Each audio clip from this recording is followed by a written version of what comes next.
Hi, there it is. Hi, everybody. Hi, Dr. Nick. Oh. um, right. Wow. So we're like late, and that is 100% my fault. Um, I was sitting upstairs pontificating with the wife, and just doing stuff and things. And Mr. Travis messaged me. He's like, "Hello." Oh, I'm ready. I'm like, oh yes. We have stuff and things to 6. do.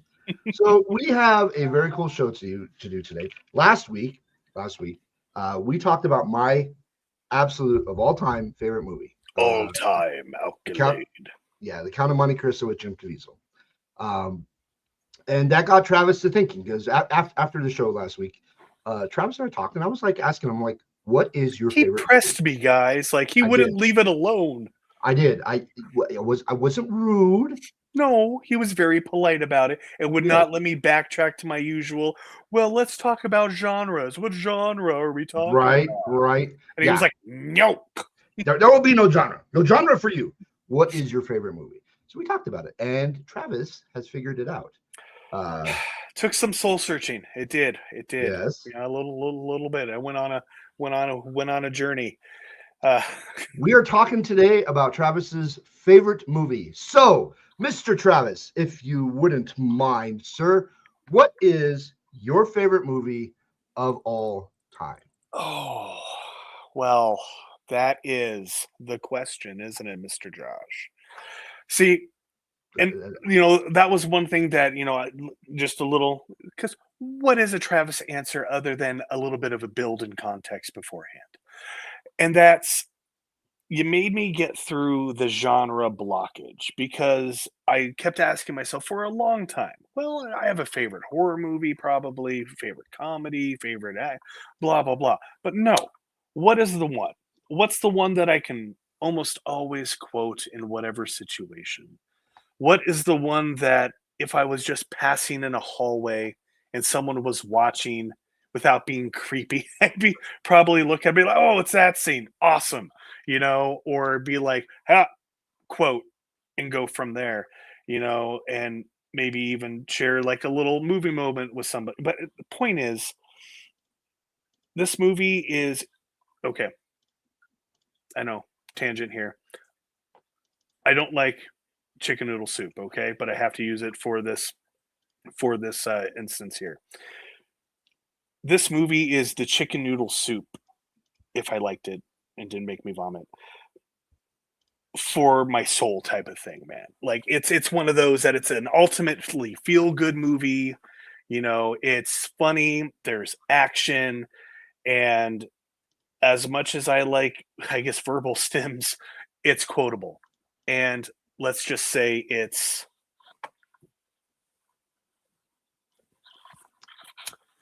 as you ah, wish. there it is. Yes, The Princess Bride. Um, it's one of those. In fact, let me go ahead and bam. This to me here is the all around just 80s kids nostalgia, just feel good movie from the characters to the scenes, just to everything on this is just, and not only that, thanks to the internet and everything that has, well, not everything, but but to the able to share the knowledge of it, I've been able to find more and more stuff out behind the scenes of this movie that has just made me love it more. This movie is timeless. I think anyone of any age, yes, Gen Alpha, even you guys, can be able to watch it and be able to enjoy it. Yes, it is a dated movie to a degree, but it's also a fantasy period kind of piece. And it's there is very little, and to nitpick on this for me. And not only that, but it's a star-studded cast, even when they weren't necessarily all star-studded. And some of them that if you didn't know who was who and who played what, some of them might surprise you on the actors and the characters that they played. Um, not just talking Miracle Max, but that is a big one. So yeah, that's kind of my ranty intro, guys. I don't know if anyone's surprised about this one, and I'll have to admit, I was a little surprised that this is your top, your number one yeah. film of all time. Yeah, I was a little surprised, but it's a good surprise. It's a lot of people get surprised when I tell them that the Count of Monte Cristo, the Mhm. 2002, 2002. yeah, 2002 Jim Caviezel is mine, and people kind of go, oh, I never knew that. Mhm. So yeah, I think it's a healthy surprise. Um, I think I first personally before the see we're not the only ones. Jason. Okay, all right. Surprise, Jason. Even too. Okay. Yeah, yeah. And it's I, one of those that it's yes, I love A Beautiful Mind. Yes, or not even going. The Spotless Sunshine. No, crap. Eternal Sunshine of the Spotless Mind. I love artsy flicks too, but this one is just hot cocoa on a cold winter's night, guys. This one is just that warm blanket that you can put on at any time and just enjoy a good story for 87 minutes. And you don't have to deal with the pain, you damn Humperdinck. Like,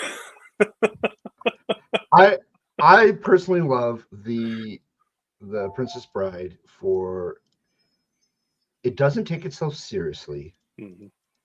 There are films that for whatever reason they've always they take themselves overly seriously. Oh, right. Yeah. Right, and, and this film doesn't do it, but so it's like it's a serious piece, but it's a comedy, but it's not that slapstick comedy like the Naked Gun series or the Scary Movie series. It's not slapstick comedy where they everything is just a ridiculous joke. Or a running gag type thing. Yeah. Yeah, Yeah. yeah, Yeah. yeah.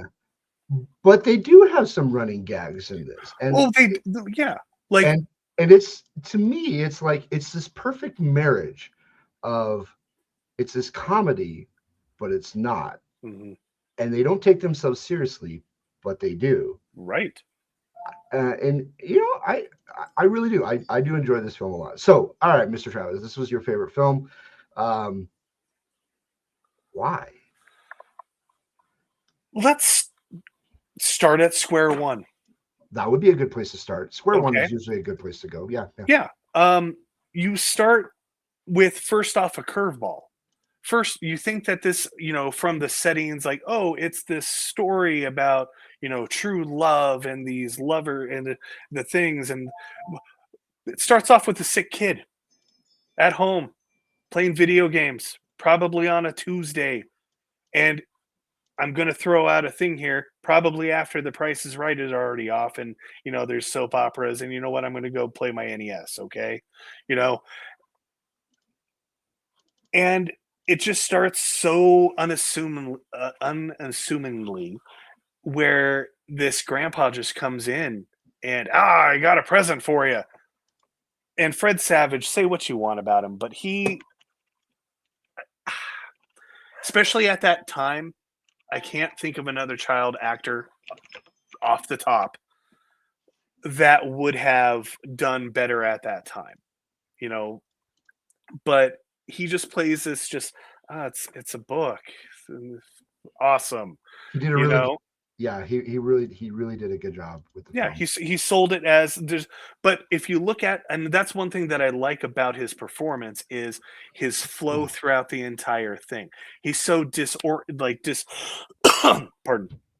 He's so disinterested in the beginning. He's just like, man, I was playing my game, and okay, all right, well, what's the story about? Is there sports in it? And then, oh yeah, and then the grandpa just does such a good job. Just there's this, there's fencing, there's fighting, there's giants, there's They're miracles, there's true love, there's they're kissing again. yeah, there. Oh, is this a kissing book? You know, yeah, no, it's exactly what you expect. A young kid to be like, oh man, come on. And then the story, just like the rest of us, entraps us. And the one thing that I always thought was kind of, yes, we have Humperdinck, which is a funny name regardless. And yes, I know I didn't do it last time, I don't think, but bring in tabletop stuff.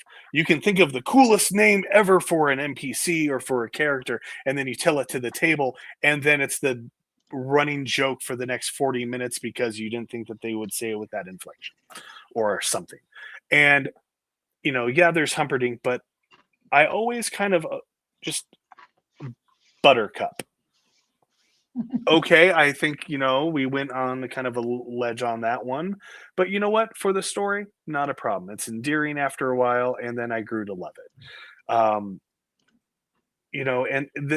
the way that this story starts off so well, and they build just in a very short window. That's one thing, like, as a director, Josh, that's one thing that maybe I don't know if it's a good thing or a bad thing, but I think the runtime was 87, 92 minutes, something like that. I would have to look it up. Sure. But they do things in such a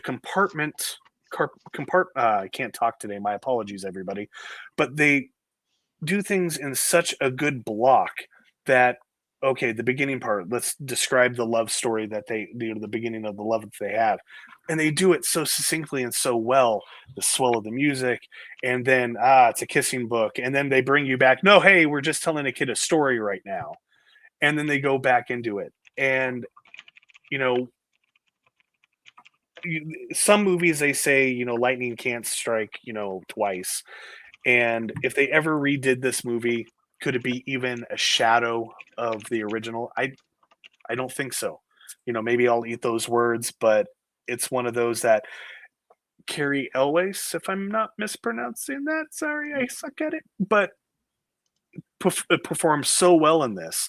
Like, even from the get go, he doesn't talk a lot, or but it just, he does such a he's such a good job that he delivers very heavy kind of lines, but like you said, it's a serious movie, but it's funny. And the almost satirical way he says, you know, she's I don't think I'll ever see you again. He's like, this is true love. Think this happens every day, and it's just, I don't know how many times that they had to do certain scenes. I know a few scenes, especially with Billy Crystal, they had to use they use so much tape. In fact, there's a whole thing about Rob Reiner and that too. We can always get into, but point is that I think that they captured the story well. They were able to take certain comedic liberties with it and still allowed us to enjoy the story that, in like, almost kind of kind of hesitant to say it, but I've been kind of thinking about it. And what makes the story seem more than just a tale being told, being very tangible, being able to be within the story and stuff, is the fact that almost everybody is not an NPC per se. Everybody kind of, in a good way, has main character syndrome. And I like that. Um, everyone is moving on their own timeline. And if things were moving just a little bit differently, the story would not have succinctly been able to be told very well. And obviously that's to propel the story. But anyways, I'm digressing and I'm ranting. Josh, you didn't reel me in. But it's so, this movie to me, I've watched movies that I've loved as a kid again, as an adult, and then as a parent. Okay. And from kid to adult to parent, movies have changed for me dramatically. I mean, Josh, you even said, even after, certain things have, you've changed your opinions drastically on those, on movies too. This one, I've only increased It's my love for it every time I've watched. So, yes, this is true. However, I will say that my opinion does not change on the latest Disney trilogy of Star Wars movies. They're still crap. No matter how much you watch it, it's still crap. You can polish that turd as much as you want, Disney. They're crap. I just They're crap. the No, Palpatine returns somehow. somehow. Right? Okay, no, we got it. No, we're on happier things. No, we gave Disney plenty of time. Disney gave plenty of time, but no. We are So, happier things. yeah. I loved I loved Andre the Giant in this film. Yes. He was just a solid character, and they did him well. Did you know that he had issues with his back to where he couldn't be, lack of a better term, load bearing? Oh, So now think back to a few different scenes.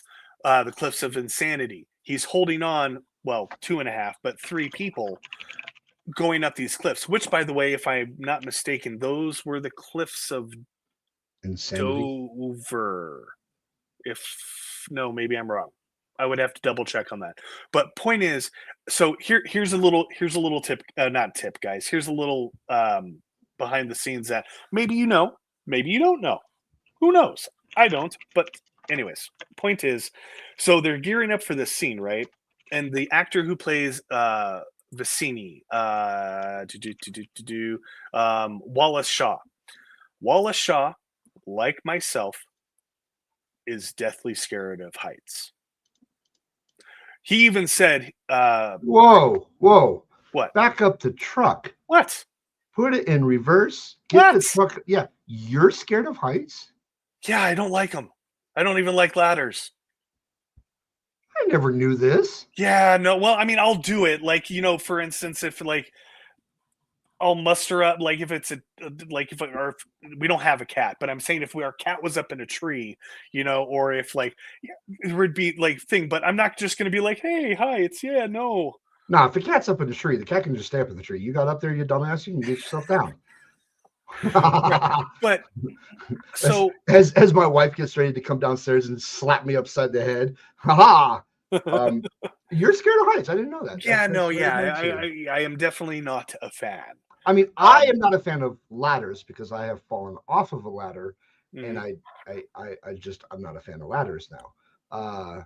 All right, so Travis is not a. Yeah, this is good to know. Yeah, not a fan of heights, but I will, like, for instance, when we visited friends and family up in Seattle, I did the Space Needle just fine. I took a funny picture of like, oh, I'm so scared, but no, it was fun. I went on the rotating glass floor. That was pretty cool. Little unnerving, but cool. And not only that, but I love going up into the mountains. That's one thing I love about Colorado is just that, yeah. Anyways, so I digress. Point is, Wallace Shaw, the guy who played Vicini, is deathly scared of heights. And they're doing the Cliffs of Insanity scene. And the whole thing is, right, they have this huge crane, guys. They have this huge crane up at the top of the cliffs because it's real cliffs. They used a mixture of actual footage and miniatures, and there was something else, if I'm not mistaken, but I can't remember it. Point is, they used a myriad of things to make that scene as awesome as it was. Shaw is, am I saying that right, or is it Sean? No, it's Sean. My apologies. Wallace Shawn. Dude, you're butchering the actor's name on your favorite movie. I know. Well, here's the thing. I know their characters. I suck at actors and actresses' names. Okay, that's my. I know. It's yeah, but hey, I love the character. I might not remember your name. That's fair. That's fair. Which sucks, but anyways, I've tried to get better. But point is, Wallace Shawn is deathly scared of heights, and they're doing this scene to where they're being pulled up by a big old crane. They're sitting on, if I believe, Mandy Patinkin said that they were sitting on these bicycle seats as part of the rig carrying them up. So, I mean, obviously you see the straps in the movie, but a lot, none of that weight is actually on Andre himself. And so Andre just has to kind of look like he's holding up everybody and or not holding up everybody, but climbing up himself. Wallace is not having a good day. He's basically losing it. And here's the thing, even though he's deathly scared right now, we're going up this freaking cliff. He's worried about messing up the movie, guys. He's deathly scared, but he's also like, I don't want to F this up. I don't want to mess up the shot. They're doing all this stuff, and I'm going to be the one that messes it all up. And he didn't want that to happen. Andre, and this is coming from Mandy Patinkin himself, guys. Andre pats him like a child, because you got to keep in mind, Vicini and Andre are drastically different. It's basically the same. Andre's hand was the size of his entire head. Right, exactly. He could palm them. Yeah. Thing is, though, and I don't remember verbatim, so forgive me there. But he basically says, there. I have you. And he basically, like, he repeats this kind of almost like soothing mantra to Wallace, and Wallace calms down and does the scene flawlessly. In fact, they do the scene several times, and he doesn't have any issue going forward. And I was just like, Andre the Giant, like, I know it's cliche, but he is the definition of the gentle giant. He just, every story that I've heard from him from this movie has just been just phenomenal. And not only that, just there's only certain things, like, put any big guy in there, especially at the time. Well, you couldn't even put Arnold in there because Arnold looks short compared to Andre. But like anybody in there, just Andre delivered for you. Anybody want a peanut? I love the guy. They just had just almost everything that he said in that movie was almost quotable. In fact, the only thing that I thought was out of character for him that they had to do, because they had to move it along type thing, I didn't really see him stealing from Miracle Max and stealing the Holocaust cloak. And how did Miracle Max have a Holocaust cloak that was big enough for Andre? Movie magic, I get it, guys. Point is, still have to point it out, even though it's my favorite. What? What? Hey, it's a fun movie. Doesn't mean it doesn't have its flaws. Okay. There are no flaws with The Princess Bride. No. Another last little. I dare anybody to challenge me on the internet. There is. Oh no! Oh no! Yeah, Josh, no! It's on. There are no flaws with The Princess Bride. It is a perfect movie. Perfect in our hearts, because. And on film. And see, so here's the thing. So last little Andre thing. No, well, I technically have one more, but we'll see. The last thing, just because of the whole weight bearing and load bearing thing. The last scene where he's on the bottom and everyone jumps down and he catches them, where he catches Buttercup. She is on basically wires. And even though they look like it's a decent impact, it was basically weightless for Andre, because he had back issues and he couldn't take even her as a kind of a drop, or any kind of a drop, so they had to alleviate that for him to make it viable. So yeah, this movie,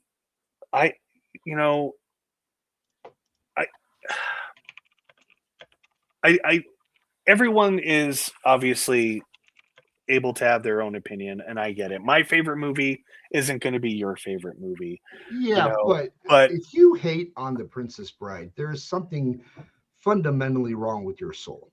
Well, and like, in plainly ask, if anybody out there that's watching right now, if you do have an issue with The Princess Bride, if for whatever, look, if you've got an issue with The Princess Bride, please take some Tabasco sauce and like dump it in your eyeballs, swish it around really good, and then rinse it out, and then go watch it again.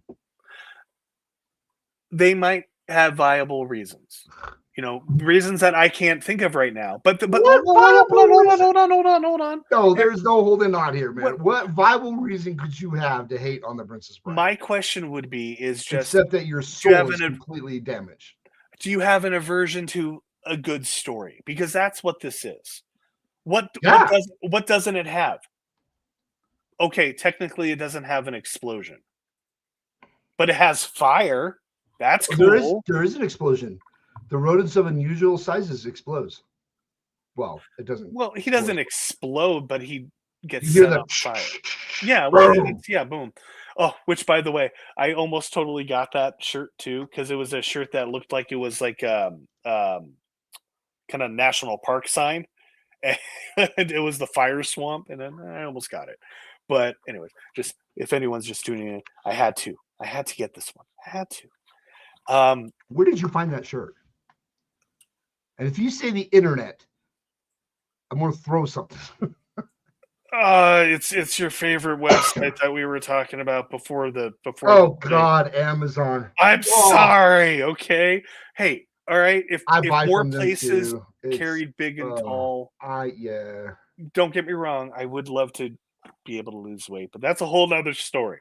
But the thing that I love about this story, and I don't know if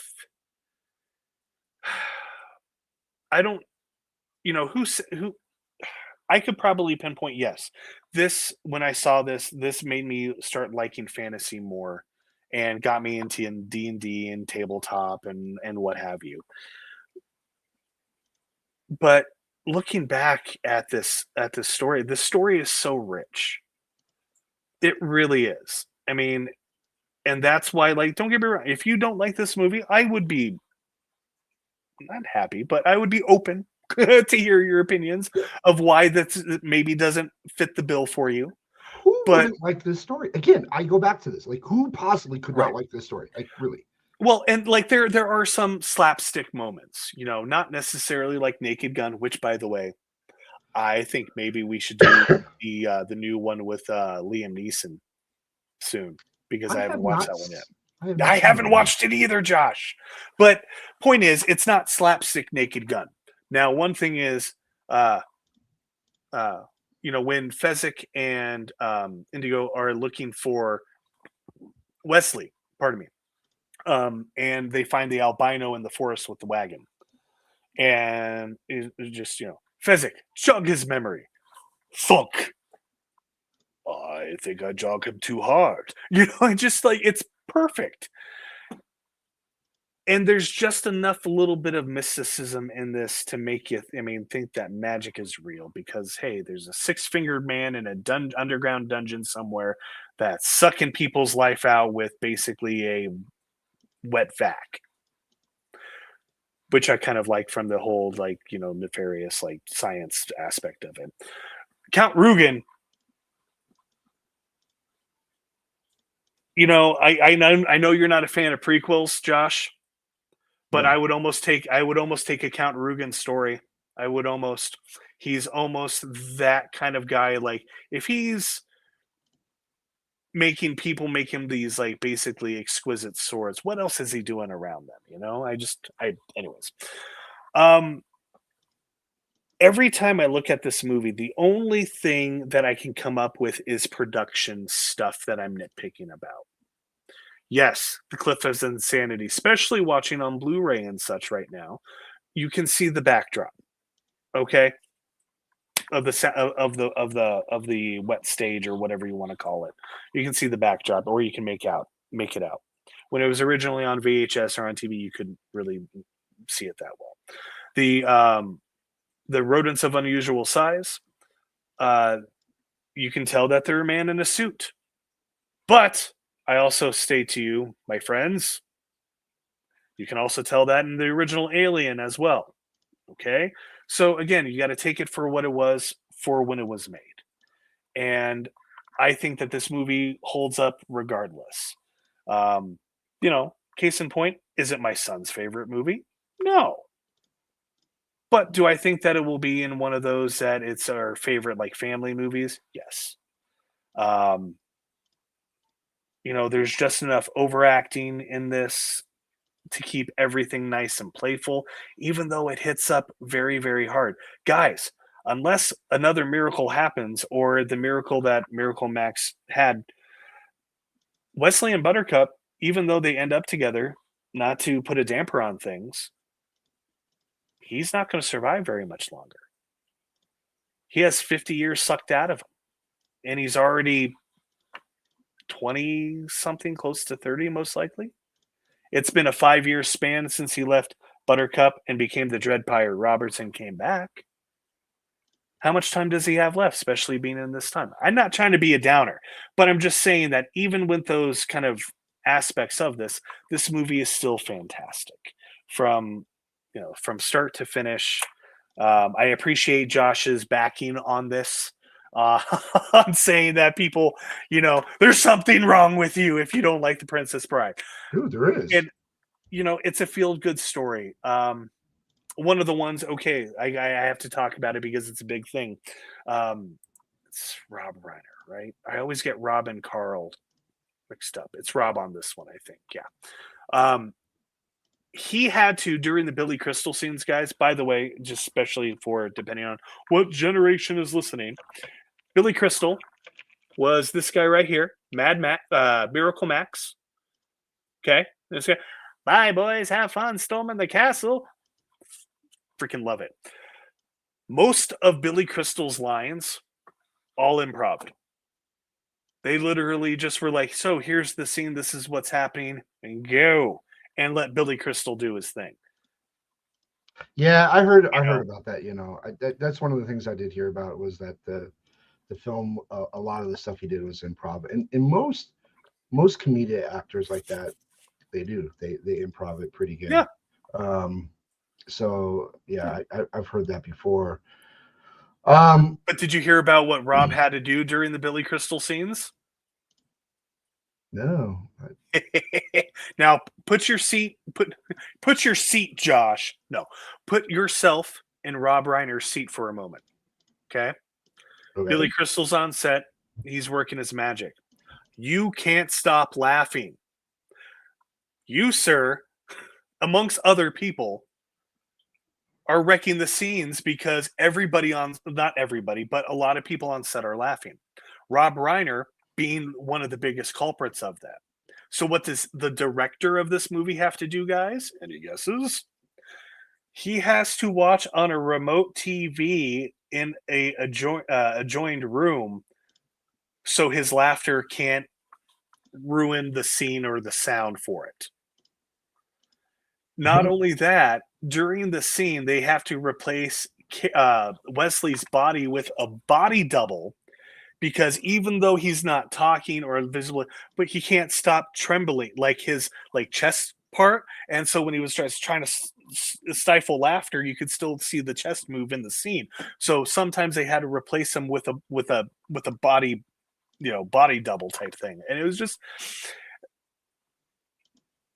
Tracy Ullman, I think it was. No, hold on. I suck. Oh, crap. Hold on. Bear with me.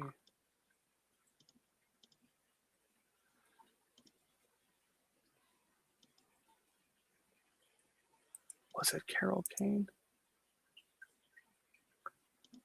Yeah, it was. Okay, my apologies. Okay, so Carol Kane plays the wife. I'm not a witch, I'm your wife.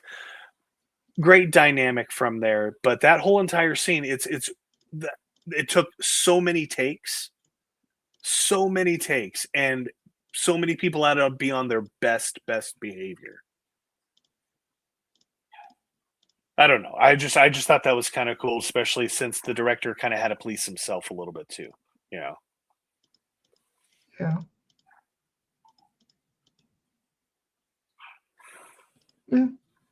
I mean, okay. So would you? Yeah.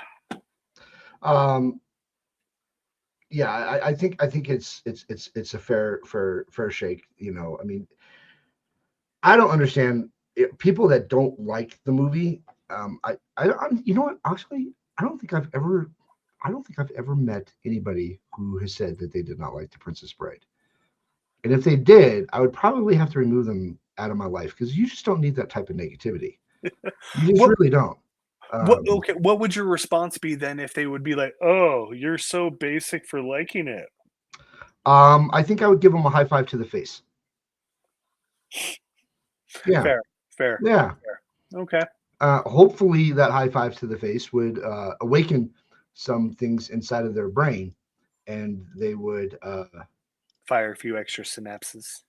yes, yes, that would be the goal. Um, yeah. Yeah. So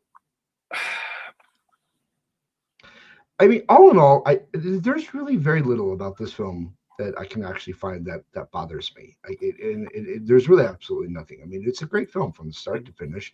I love the fact that inside of the film is basically a story that is being told to this sick kid. mhm. Um, I love that format. Because they bring you back at just perfect times, in my opinion. yeah, yeah. Um, you know, I really just honestly do not see anything that is anything bad with it. I mean, it's just such a great film. The Six Fingered Man, all that jazz. Yeah. It's so good. It's so good. One of the stories within a story moment that I absolutely love is when Buttercup jumps out of the ship before the cliffs of insanity and she's just swimming away, hopefully trying to get to shore. Hey, I get it. You're trying to escape. We're not thinking things through. You're in a really heavy dress. Anyways, and the eel is coming at her.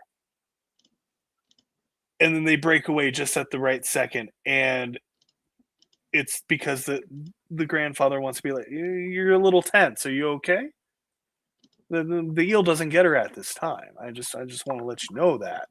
And it's just like you can just see just the because Fred Savage has he has a blanket his bed comforter, right, and you can tell them that he's all like crunched up and he's just, well, not that bad, but it's all crunched down Yeah. here, and it's just really fun. It just adds that little pizzazz because, hey, did we just catch you being tense in that scene too? Don't worry, the kid was too. It was one of those that I really enjoyed that. And to kind of bring it back home, like I said before, the flow of Fred Savage's character at the end, especially being a preteen, young teen boy, as the grandfather is about to finish the book and they're reaching in for that kiss at the sunset. You know what? Never mind. We're good. And it's more kissing. You don't want to hear that. Yeah, Uh, never. No, no, it's okay. Finish because he doesn't care at that point. He yeah. wants the conclusion of the story because he's so invested, like we all are. And one thing that I've absolutely loved about this was the fact that, like, ever since like we talked before, I'm like, I'm free. The Princess Bride is my favorite movie, and I was just like, hey, this week, not that I like look bad or like down at any of the movies that we've done previously by any means. They're all movies that I've really liked, and in fact, Oppenheimer has now joined the ranks because it's more in the beautiful mind categories. But point is that I very just excitedly, almost like, not to steal the line from Indiana Jones, but giddy like a schoolboy. I was just like, I get to watch The Princess Bride this week. Yeah, it's just, and it was fun. Um, I guess the one scene that kind of does bug me a little bit, Josh, and maybe you can help me out here a little bit on either side of it, is the castle gate scene where where they get admittance by setting Andre and the Holocaust cloak on fire, right? That scene to me was the worst production value scene in the entire thing. I don't know how much budget they had, But could they have spent maybe an extra 1,000 on that scene or something? I'm not sure how stretched thin that budget was, but like going back to that, the cuts were bad. The dummy was bad for Andre. It just was, and the close-ups just were. And keep in mind, guys, this is my favorite movie, but I can still be real with it. Okay, I can still be There's real with it. nothing You know, wrong with The Princess Bride, sir. no, there isn't, because, like I said, it is a perfectly done movie, Yes. and even though that there's things, yeah, it doesn't matter. I don't know if anybody has been watching this and been like, "Boo this man, boo," but it's I love this movie a lot. There's nothing, It's even a though. good, it's a good, wholesome family film. Hmm? There's no gratuitous nudity in it. There's Nope. absolutely no nudity in it. Yeah, There's no there's no gratuitous. There's no violence. gratuitous violence in it. There is violence in it, but it's Well, not there's sword over. fighting. Oh, and the Yeah. sword fighting was fantastic. So well Mwah. choreographed. It was very well done. Mhm. Oh my gosh, it was so good. But And there's no like, okay, I'm gonna like rip out his entire like abdominal section and we're gonna see all his guts explode all over the place and make it as graphic and gory as we possibly can. right. In fact, the scene that's on the screen right now is one of the probably the most intense, where the rodents of unusual size bites his arm, and we actually see Yep. that wound. But throughout the whole film, it's not. The film is just good, and so this is my charge to Hollywood.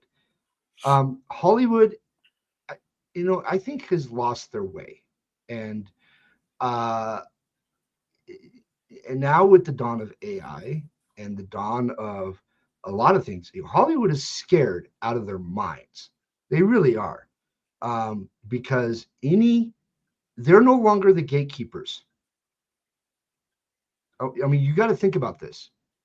For the longest time, if you were a creative person and you wanted to make a film, they were the gatekeepers. Yeah. You had to go through them, and then of course, if you were an outsider trying to come in, it was excruciating hard, almost near impossible for you to get any sort of attention to a script that you wrote, possible funding, possibly some actors. Uh, they have been that, I would say, the elitist mentality to the extreme.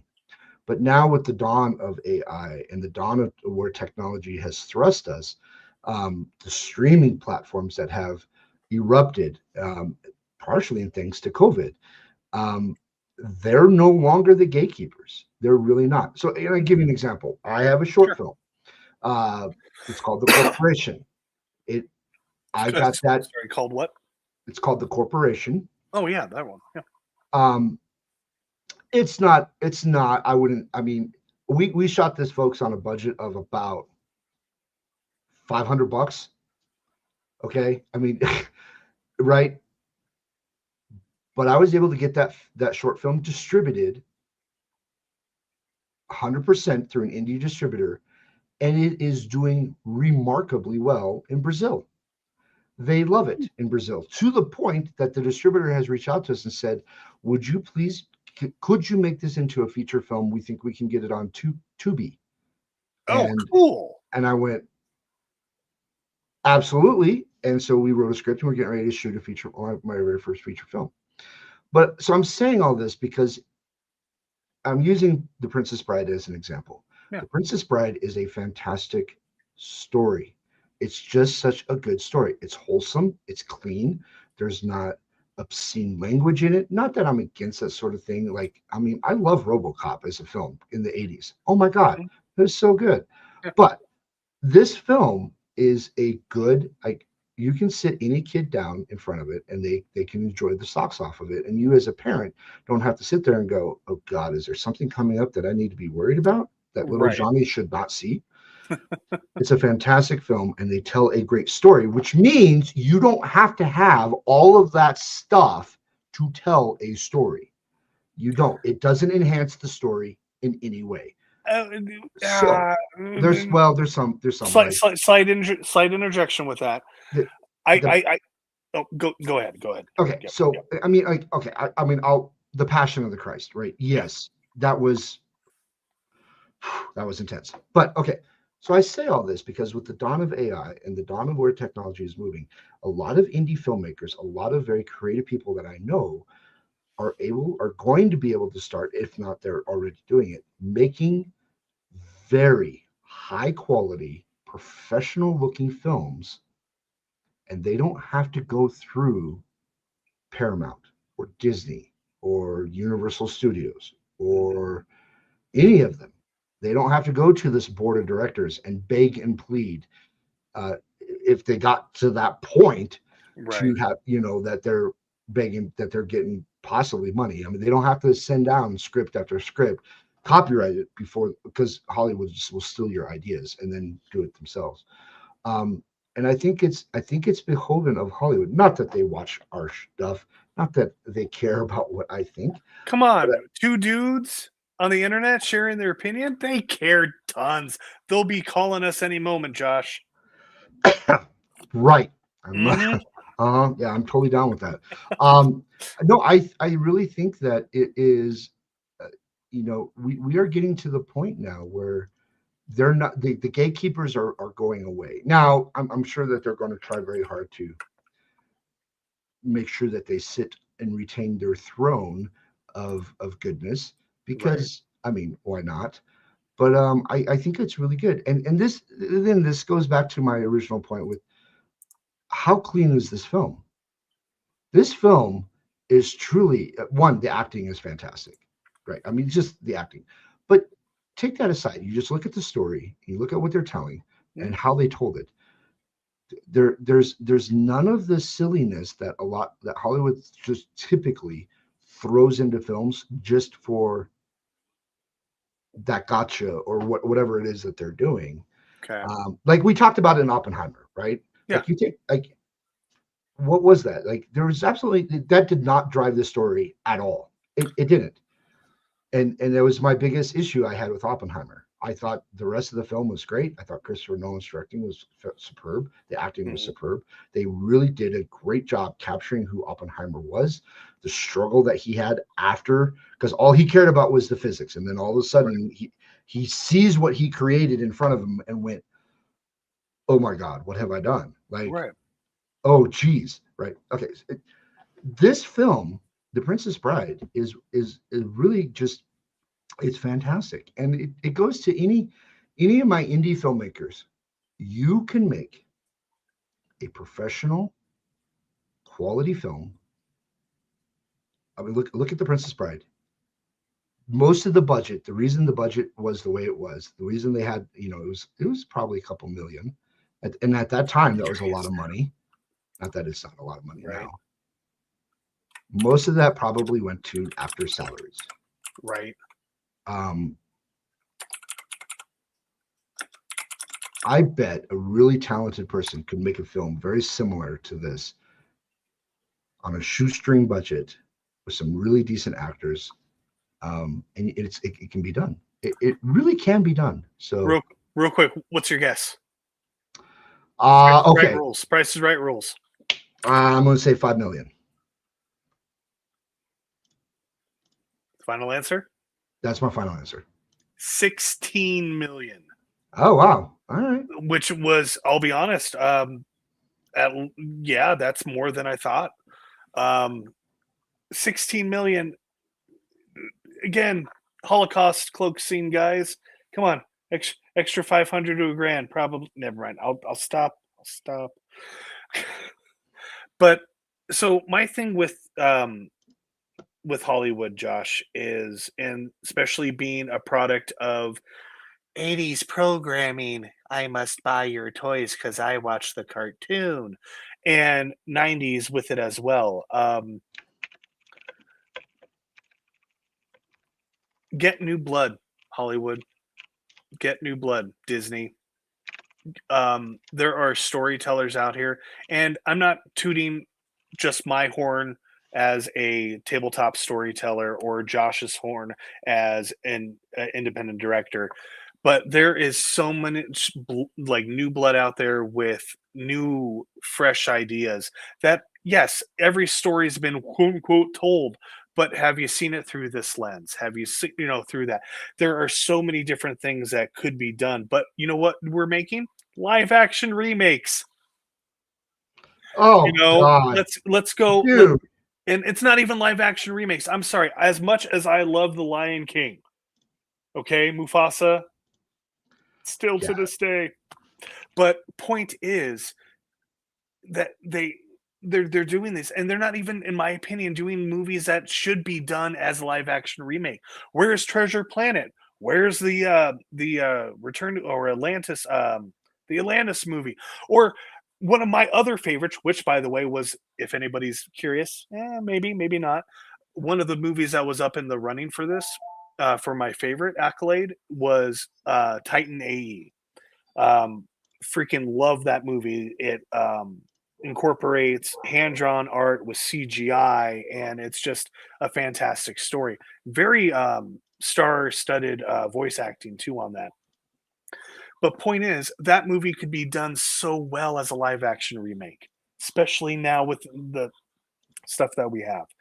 But guys, and I apologize, this is my way of kind of getting back to what Joshua was saying: is create, do what you guys can do, and do it.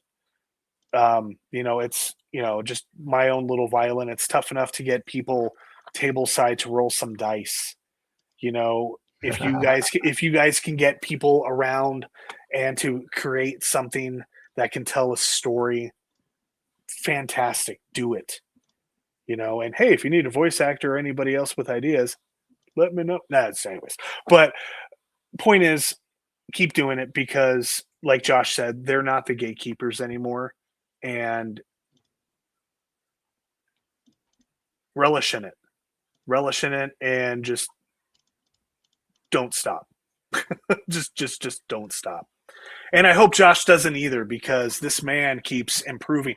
See, like, go look on the Cloud Dancer. I don't know if we have any things on the screen, but go look at the Cloud and see the evolution of just his special effects guys. Okay. Oh my gosh. I don't need brownie points with this guy. I would shoot this guy straight and tell him if it was anything. His journey with his special effects has been awesome. Beforehand, because I'd be like extreme novice video editor, he asked me a couple questions, and then next thing he's like, yeah, I'm doing this. I'm like, oh my God, he's Einstein. He's just totally like, and everything from there, and the thing is, it's point is, yeah, this movie had a $16 million budget, apparently. I wonder how much of that went to Billy Crystal. Just but it's one of those, it's a fantastic movie. And I know we're getting close on time. Yep. So Josh, how about your final words so far on this movie? All right. I think I love the fact that this is Travis's favorite movie of all time, but I absolutely love this film. I think it is The Princess Bride is truly just a remarkable piece of cinematic art. It's pure art. I love, again, I said this about 5 minutes ago. I love the fact that there is none of the Hollywood BS in it. There's no side boob, there's no sex scenes, there's no obscene language, there is no gratuitous violence. Some of that stuff may or may not have its place, and that's a debate that we can have for another day. Oh yeah. Mm-hmm. But I think that this story is just a true golden film that it took you on a journey, and it ends on that journey, and it ends very well. And I absolutely love it. It's a film that never took itself seriously, but then became serious. It's a film that didn't take itself as a comedy, but it's a comedy, but it's not. It's a film that is a fantasy based film, but it's kind of not at some points. They they bring a guy back from life because he wasn't all dead; he was mostly dead, and it was just like, so funny story about that.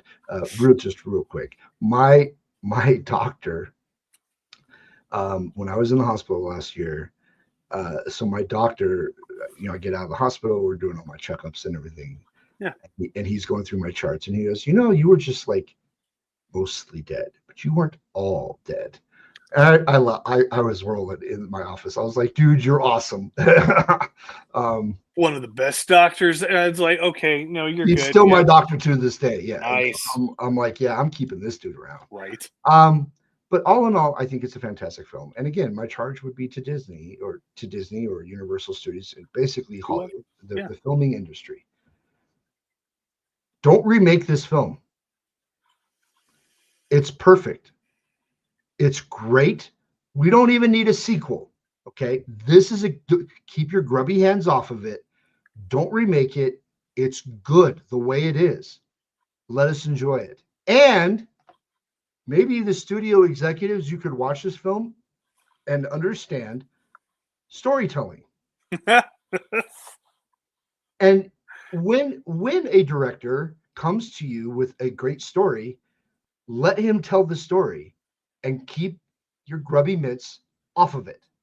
Just, when he sends you the dailies to show you progress of what he's doing, don't sit there and tear it apart and be like, well, yeah, I think you should reshoot this and you should redo this and we should put this other scene in there and we're the executives and we know best. That's how we get the BS crap of the Star Wars, the new trilogy that everybody hates. And by the way, nobody likes it. Sorry. Well, okay. I mean, there's probably some people that like it. I wouldn't be surprised. But anyway, the vast majority of the people do not like it. We'll just go with that. So that's my 2 cents. I'm going to try very hard not to go on a rant because nobody needs to hear that right now. No worries. With that said, thanks all for sticking around. We appreciate you. Next week, we're going to probably talk about some stuff and things, and we just don't know what we're going to talk about with stuff and things because we have reasons. We'll Ooh. I think we should make it a thing, Josh. Yes, a thing. A thing. Shameless plugs. Everyone, shameless plug time. Oh, we're doing shameless plugs. Okay. So, with the exception of last time, and we will probably just try to just a friendly reminder.